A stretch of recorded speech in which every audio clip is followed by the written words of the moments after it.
Hi, everybody. I'm Richard Sher. It's time to square off for our brand new first show of this new year, 2025, and Happy New Year to all of you.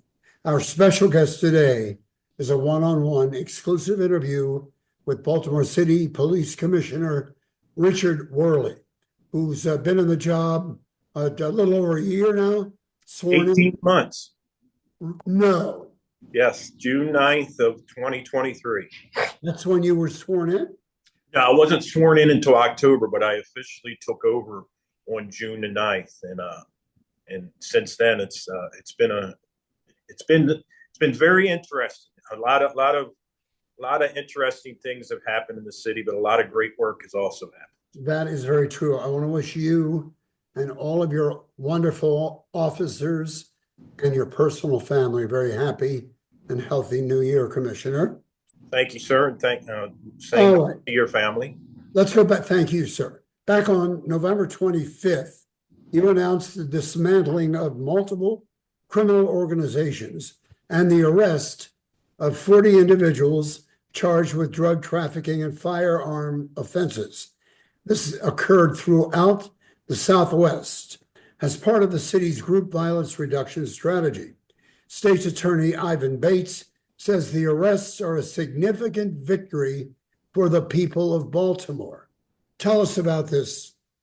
Yeah, that is what group violence, the mayor's group violence reduction strategy.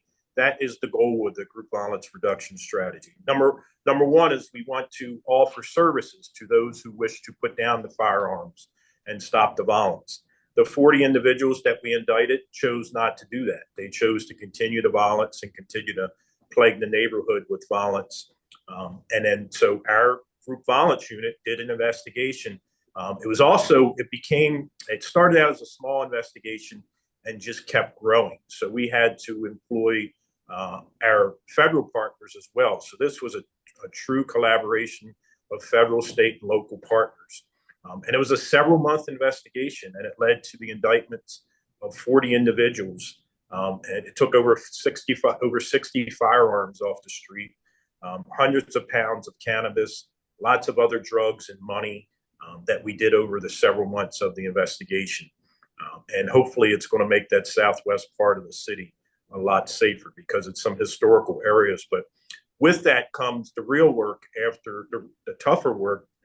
I would say, I don't know if it's really tougher, but comes some follow-up work where we have to make sure groups do not take over that same territory that these 40 individuals basically controlled. Well, we have to also congratulate you on the significant decrease in murders and non-fatal shootings in the city since you took over.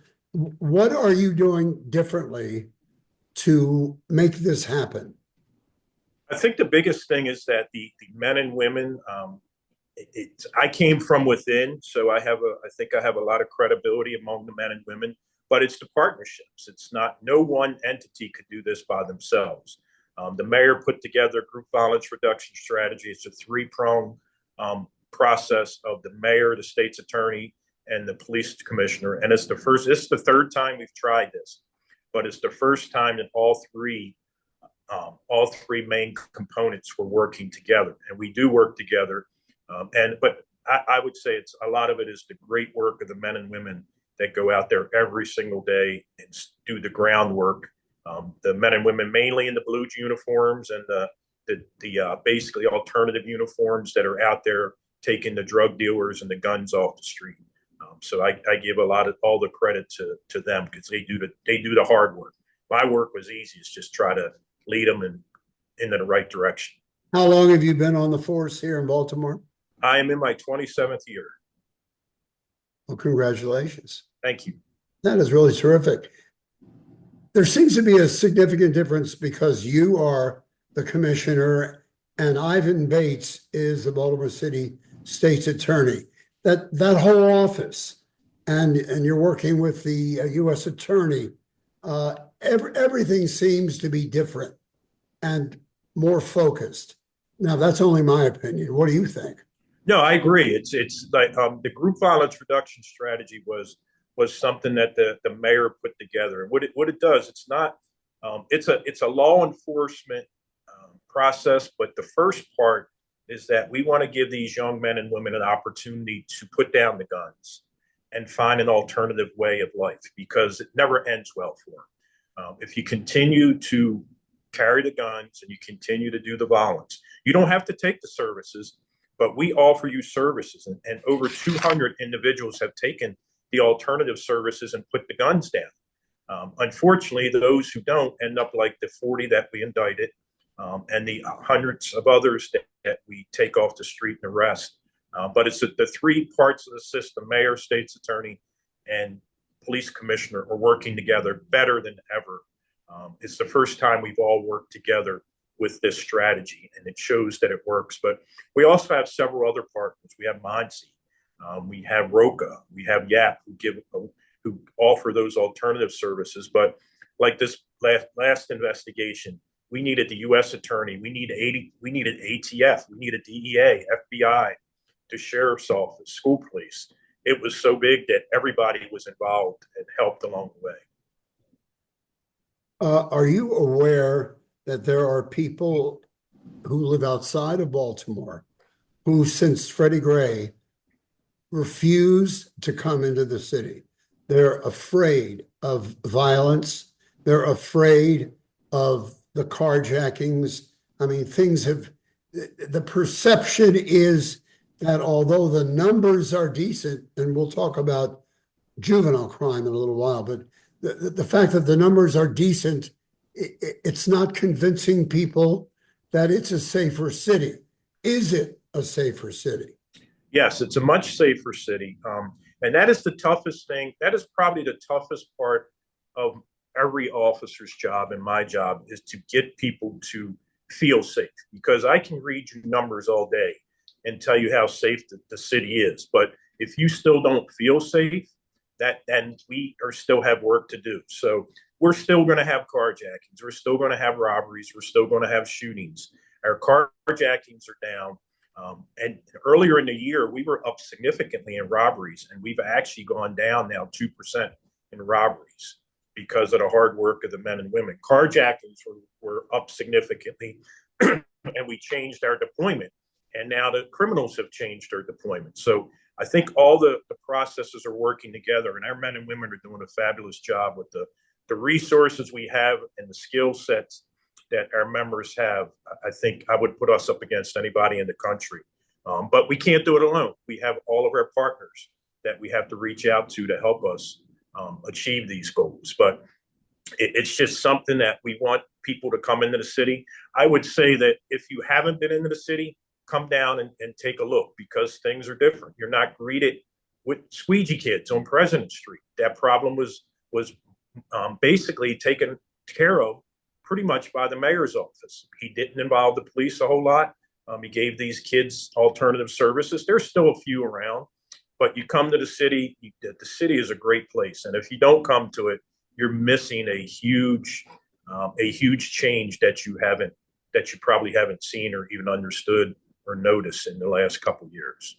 So since you were on the show almost a year ago, the year ended on a very positive note for you. You must be very pleased with that as the new year begins. I am. I'm very pleased with where we ended. Unfortunately, we still lost over probably 200 lives or more to gun violence, which is still a tragedy and way too much for what we have. But we've made huge strides. 2 years ago, we had over 330 people killed in our city. This year, we're right around 200, depending what the final number count comes. But that's still 200 brothers, sons, sisters. And we made significant reductions in shootings. Non-fatal shootings are down over a third. And that is basically about 250 less people have been shot in the city. So we are making strides. We still have a long way to go, but you can't change 10 or 12 years of violence overnight, but we are making our best effort with all of our partners to do that. I'll tell you what we're going to do. It is so great to have you on the first show of 2024. 25. Can you believe it's 2025? No, it's crazy. I was looking at something on the internet the other day, and they're like, they were playing songs that came out in 1995, which is now 30 years ago. And what was your favorite song 30 years ago, Mr. Commissioner? I can go back to high school. I was kind of an AC/DC fan in high school. Really? Yeah, and then somehow it's really strange. My brother-in-law had a car, and he would borrow my car, and he put all the radio stations on on country. And at the time, I didn't like country, so now I'm kind of a mix. But all the genres have now seemed to interchange. I mean, I don't know that there's any part of music that doesn't overlap with others. You got rap, you got R&B, you've got pop, hard rock, rock. I kind of listen to all of it. Can we say you are a Swiftie? Well, because her boyfriend is a Kansas City Chief, I would say I am definitely not a Swift. All right, understand. Appreciate it. And I'm a little old to be a Swiftie, I think. Oh, you're not old at all, sir. You're one of the more beautiful. youthful. She's a beautiful young lady, but I'm not a. Maybe if Travis Kelce's a fabulous player, and Kansas City seems to be our nemesis, so I can't be a fan until we end up beating them. How about your Baltimore Ravens? Yes, they're doing great. Lamar is on his way to the third MVP, and I think he's proven that a running back may be able to play quarterback pretty well. He's pretty good. All right. Yeah. Enough about sports. Let's hear from Howard, the voice of Square Off. We'll tell you about our 4 sponsors, and then we'll be back with Baltimore's Police Commissioner, Rich Worley. Howard, take it away. Thank you, Richard. Pappas restaurants and sports bars voted best crab cake year after year by readers' polls, and it's Oprah's favorite, with 4 locations, with the newest in Bel Air. Also, Leading Edge Auto Body and Mechanical Repair. They want you to know that the insurance companies cannot tell you where to take your car. Call Leading Edge at 410-433-6433 or visit them at 5807 Falls Road in the heart of Mount Washington. Plus, our good friend Barry Glazer, lawyer Barry Glazer, who will help you get the compensation you're entitled. Barry has a doctor and a nurse on staff. So for personal injury, medical malpractice, or nursing home neglect, call Barry Glazer at 410-547-8568. And your friendly neighborhood Double T Diners. From Route 40 West to Annapolis and everywhere in between, the Double T Diners are the area's #1 choice for breakfast, lunch, and dinner. Double T, totally terrific. We thank our 4 sponsors for a wonderful year. And now back to you, Rich. All right. And speaking of Rich, there's Rich Worley. He is your police commissioner. Now, you signed up for the force in Baltimore. Was it 1998? Is that when you signed? Yes, sir. Well, we're glad you did. You moved up the ranks to become the #1 police officer in the city of Baltimore. So I'd like to know, what is the most challenging part of your job? Right now is my most challenging part is that I spend a lot of time away from operations, and I've always been an operations person. Just before I got on with you, we had our crime call. We have a crime call every morning, and I was on the crime call, and I still like to do that. I just don't get the chance to do it as much, and I have to delegate those jobs to other members of the agency, but I drive them a little crazy because I'm always asking questions about it. Of course you are. That's your job. But before you move on, what happened at the crime call today? Just curious. Basically, we had a homicide yesterday that we were talking about, and what we do is we get on every morning at Monday through Friday at 10 a.m. and we talk about the previous day's crime, not only what happened, but how are we going to adjust to it? What kind of intel we have? Do we know who the suspect is? What robberies have occurred? If there's any patterns to the robberies, any patterns to the burglaries? We talk about anything that happened the previous day, and then we go around each district and see if they have any issues, or if they need any resources. They have an event that they need more people for, or things like that, just so we're ahead of everything that's happening that day and caught up on everything that happened the previous day. I know that you are short. I mentioned it earlier. How many police officers could you use? I could use that, but I'll put it this way: in 2011, they had under 200 homicides. They had over 3,000 police officers. This year, where we end up, it'll be right around 200, maybe one or two above or one or two below. But we have less than 2,000 officers. So we have 1,985 police officers right now. So technically, what our staffing allotment is about 2,600. So we're about 600 cops short. What do you have to do to be on the Baltimore City Police Force? Take a moment, if you will, since we brought it up, and let the viewers, the males and females who are looking for good jobs, good paying jobs, the pay's gotten better, right? Yes, the pay has gotten better. We're never going to be the highest paid simply because the way it works, whatever contract is negotiated, the next one always goes higher. So it is a really, I love the job. I joined 27 years ago. It was one of the best decisions I ever made in my life. And at that time, I was making about $28,000 as a police officer. So now most of our police officers are probably going to make around 100,000 or more. That's the starting salary is just below 70, but there's so much overtime you can make almost as much overtime as you want.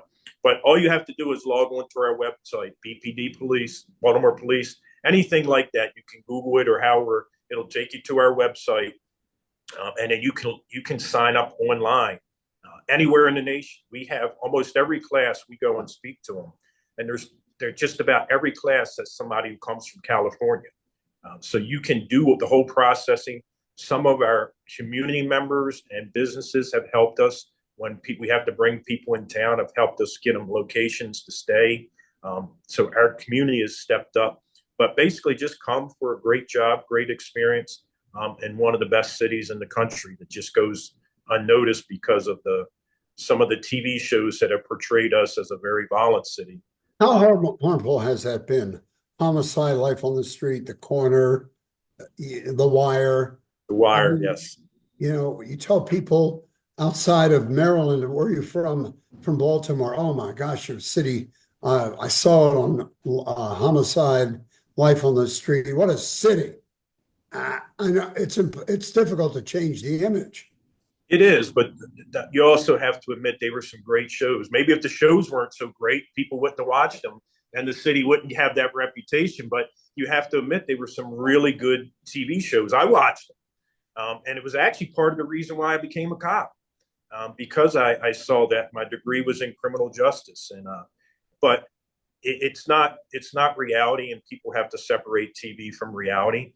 We still have a long way to go, but we've come a long way. And if you haven't been to the city or looked at or paid attention to the things that are happening in this great city, you've missed a lot. You've got a great sports teams, but it's not just about sports. We have museums. We have the harbor is still a pretty nice place to go. We have great restaurants, just about everything.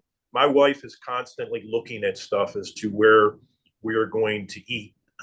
And she finds things which I never even heard of before. And I grew up in the city and lived here my whole life pretty much. What restaurant did you find recently that you had never heard of? We actually found Edna's, I believe it's Edna's Kitchen up in Mount Washington. She found it, and it was New Orleans style.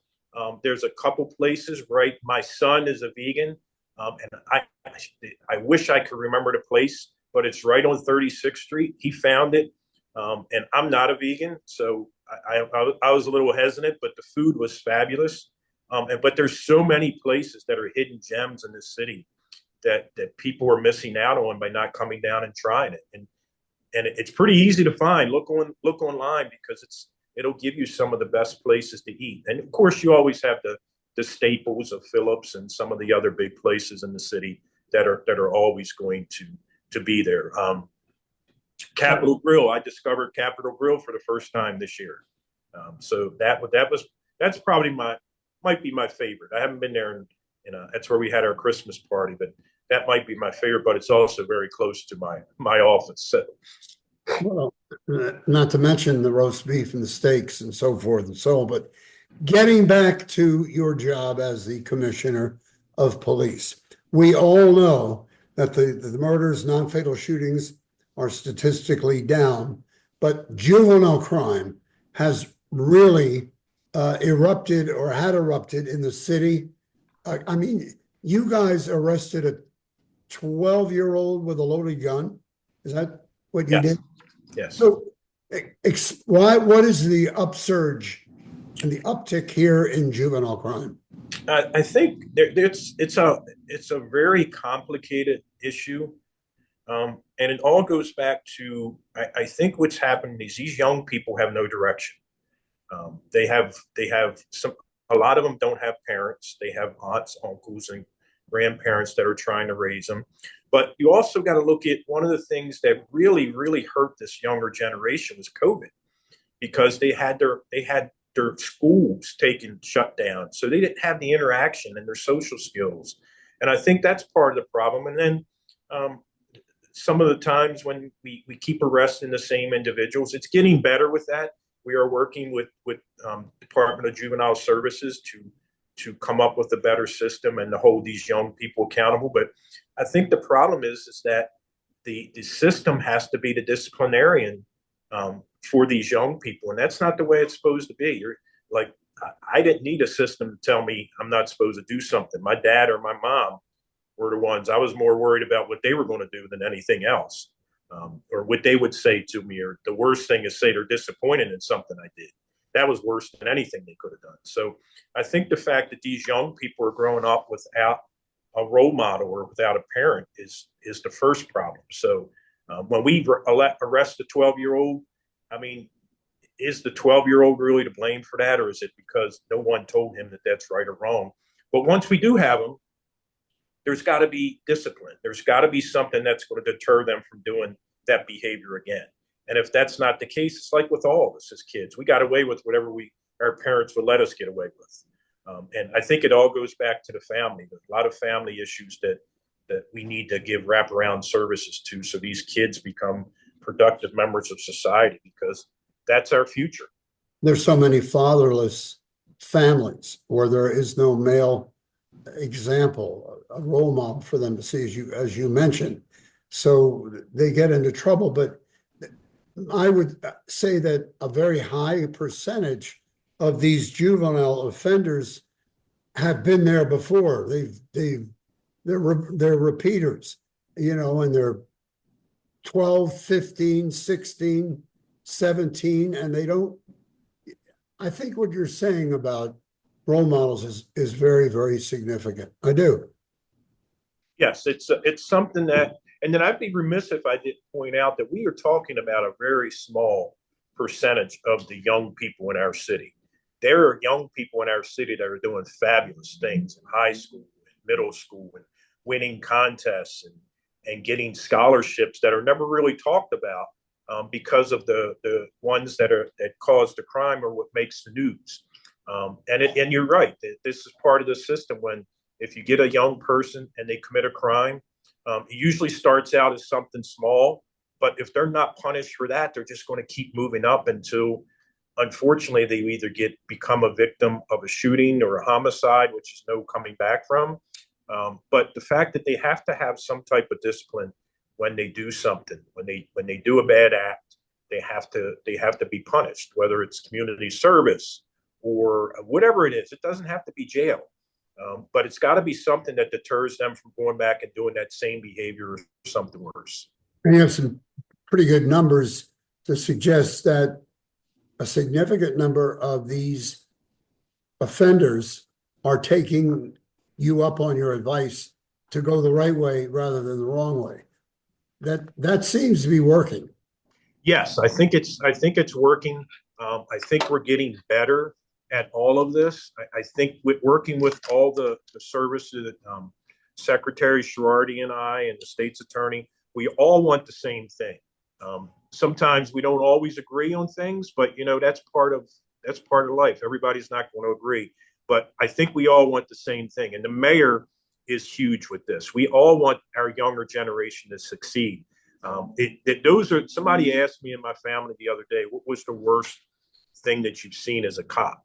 And it's always going to be something that happens to a kid, something where a kid is injured or murdered. That is always going to affect everyone, because that's a life that's no longer going to be able to prosper. Who knows what that kid could have done if they were to survive? But that's what we got to stop. We've got to stop these young people from allowing the system to dictate their future by giving them all their other alternatives. Stay in school, get an education, get a job. If college isn't for you, get a job. And How about the Baltimore City Police Department? absolutely. You can come here as a cadet at the age of 18. You can come here as an explorer at the age of 14. And as a cadet, you could start at 18 and it starts towards your pension. 25 years later, you're retired at the age of 43 with a 60% pension. Now that's pretty darn good. Yes. Before we say goodbye, we have a few minutes left. Let's get up close and personal with you. Rich, you are a 100% Baltimore boy, but you are now, believe it or not, a grown man. You graduated, you grew up in Pigtown. Yes. Grew up in Pigtown, graduated from Cardinal Gibbons in 1983, and then you went on to Oklahoma City, to the university there for a degree in criminal justice. You mentioned that. The word is that you and probably still are a baseball sensation in high school. Your coach called you the Natural from the movie The Natural. You played minor league baseball, worked in your family's carpeting business, and then look what you didn't get into you did play some semi-pro ball, didn't you? Or what did you do? Yeah, I played in college, and when I graduated my senior year, I signed with the Brewers, minor league contract. Didn't last very long. I was 22 years old and told that I was a little too old to start a professional career, and that it wasn't going to be baseball, it wasn't going to be my career. So I tried to hook up with a couple other teams for a year or two, and then I gave up on the dream of professional baseball, but I still play. I play in an over 30 league, an over 40 league, and an over 50 league here in Baltimore. As a matter of fact, right after we finish in November, and then right after January, we start getting ready to play down in Florida. We go down for a week in March to play. So it's still that's kind of my relief, is working out and playing baseball. Were you disappointed you didn't continue baseball? Weren't allowed? Oh yeah, it was probably the toughest thing, other than, I mean, obviously losing a parent is the things that you go through. But as far as a profession, being told at the age of 22 that you weren't good enough, and then seeing guys that you were better than make the big leagues, that's the toughest part. Sure. And I'm still kind of, I guess, a little arrogant, as I still think I can hit that pitch today. When I did the authentications, I'd sit there and like, yeah, I can hit that. How are you in the 40, 30, 40, 50? Are you still able to hit the ball? Yeah, actually, believe it or not, I play better. I think I play better in the younger category because they throw harder. And I was always a good fastball hitter. When you start throwing that junk up there and the curveballs and sliders, it's a little tougher. But I'd love to hit the fastball. That's why I still think I can hit a 90-mile-an-hour, 100-mile-an-hour fastball until I get in there and see it. And then I was like, I might change my mind. Well, we're going to have to come watch you play baseball in one of these games. Before we leave, your hopes for the new year, 2025. One of the main things I hope for is that we get through the year with all of our officers and all the people in the city healthy. Everybody has a wonderful new year. But I want another 15 to 20% reduction in homicides and shootings. And I want to come in. I know I actually said it last year, and I think people thought I was crazy. I said I wanted to come in under 200. We almost made it. Obviously, this is a little disappointed if we haven't. But this year, I want to go down around 160, 170. and lower if we can. Our men and women, I think, if you tell them, give them a challenge, they'll go out and do the best they can. We may not make it, but we're going to give it our best effort. And all of our federal, state, local partners are still by our side. And the group violence reduction strategy is getting better. Well, Happy New Year to you, your family, your police officers who are great. And we'll have you back in 4 or 5 months or less. Just hope things continue upswing for you and your great force. Thank you so much, Commissioner Rich Worley, being on the show again. You're one of Square Off's favorite personalities. And now we know you can hit a fastball. So have a great time. Thank you so much for your time. And we'll see you next time. And once again, we square off. Thank you, Commissioner. Thank you for having me.